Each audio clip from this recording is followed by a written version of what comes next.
Mám krabičkovú dietu alebo strávu, áno. Není to dieta, pre mňa je to lifestyle, mne to veľmi vyhovuje, lebo neriešim, čo budem variť, kedy to kúpim, koľko to má kalórií, mám to jasne dané. Kebyže nedržím tú stravu, lebo boli obdobia, kedy som si to doplňal alebo zamenil a cvičil som takisto a čo sa týkalo nejakého vzhľadu, tak to išlo dole vodou. Keď držím tú stravu, tak to je pekne vidieť na vzhľade.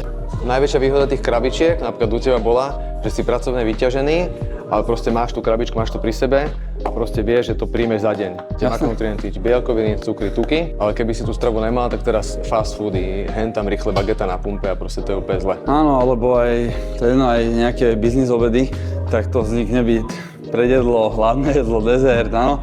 Tomu ešte nie je do pohár vína, alebo podľa mňa už to ide. Že preto napríklad nerozdeľujeme, že dobrý cvik, zlý cvik, dobré jedlo, zlé jedlo. Proste ide o to nastavenie, že pre koho. Samozrejme nie je dobré jesť McDonald's každý deň, alebo jesť klobásky každý deň, ale keď si doraz za čas v nedeľu na obed, prečo ne? Ale hovorí sa, že lepšie si v kľude vychutnať McDonald's, než v stresi zjesť šalát. Ako prijímaš ty živiny, áno? Nemáš jesť tam, kde pracuješ, meniť to prostredie. A ja teda tieto všetky veci, aj poznám rôznych školení alebo od mentorov, sa snažím vždy aplikovať a skúšať proste na sebe. Či mi to funguje, každému nemusí fungovať ten istý tréningový plán, ak nie, tak vyskúšať zase niečo druhé. Ale hlavná vec je ísť do akcie a aplikovať to.